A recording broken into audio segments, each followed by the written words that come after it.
welcome back to the In the Spotlight podcast. I'm your host, Samayar Khan. Today is Friday, March 27th, 2020, and it's day 5 of self-isolation. We have a special episode today, so let's get started.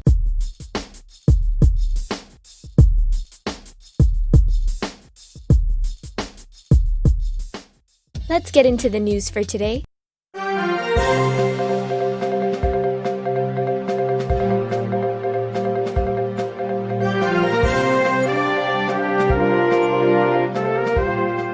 Today, there were 135 new cases of COVID-19 in Ontario, with 3 additional deaths and a total of 967 cases in Ontario. There are 4,757 cases in Canada. Toronto Mayor John Tory had some stern words for those that are not respecting the social distancing measures and not taking it seriously while shopping in grocery stores and pharmacies. John Tory explains. Shopping in groups, bringing family to shopping as if it's a social outing of some kind, or even some people, just awful human beings, making jokes to some of the people working in those stores, doing good work for all of us, about being COVID positive. This kind of behavior is disrespectful, it's irresponsible, and when it comes to cracking jokes about the deadly virus, it is really just dangerous. In other news, today, everyone in Ontario received emergency alerts on their phones, advising travelers who are coming back to the province to make sure to self-isolate for 14 days as soon as they arrive. Today, Prime Minister Justin Trudeau announced that he is increasing the payroll for small and medium-sized businesses from the original 10% to 75% amidst the COVID-19 pandemic. Justin Trudeau explains. Last week, we had announced that we would cover 10% of wages. But it's becoming clear that we need to do more, much more. So we're bringing that percentage up to 75% for qualifying businesses. This means that people will continue to be paid even though their employer has had to slow down or stop its operations because of COVID-19. We're helping companies keep people on the payroll so that workers are supported and the economy is positioned to recover from this. That is our priority. And that was the news for today.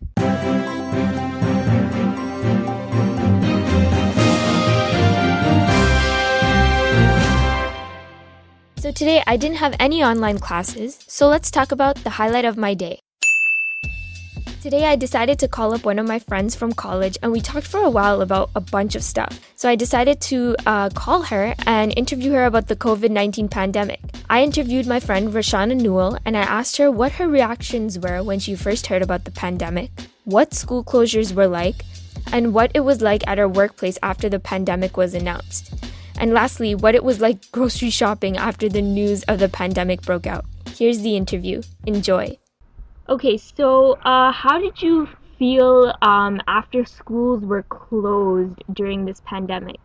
Well, I had a feeling it was coming. I wasn't expecting it to be so soon. I was expecting it maybe like in April when classes were like almost done, not in March. But when it came, I was like, okay, so how are teachers gonna assign work to us? Because we're such a hands-on program. So how are we gonna finish out our year?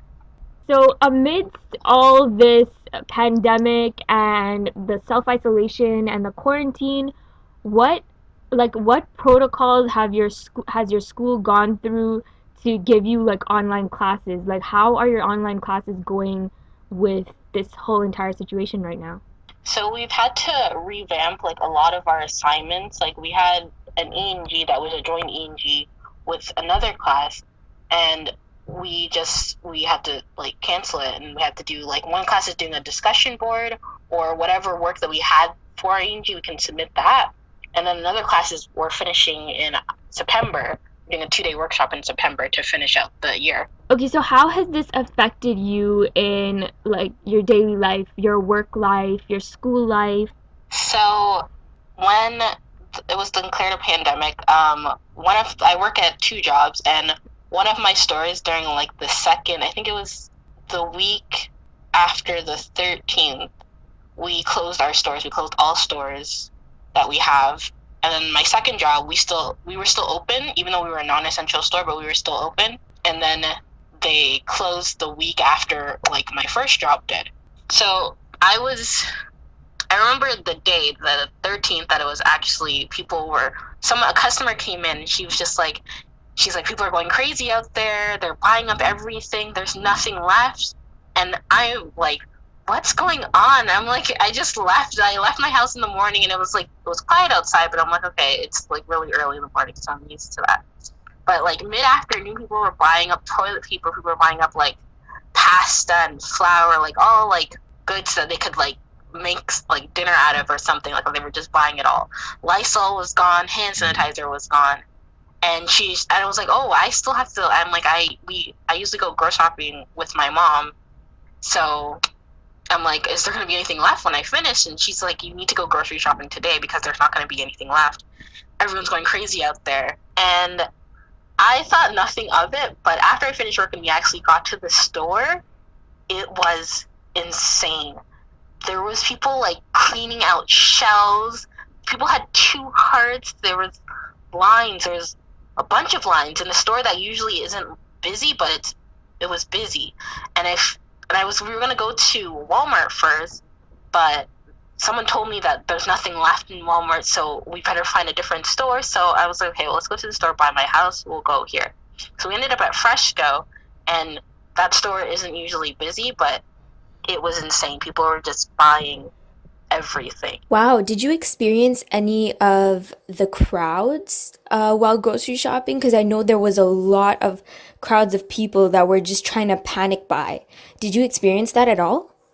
The week after, or the Saturday after, we ended up going back to Freshco because we forgot a couple of things.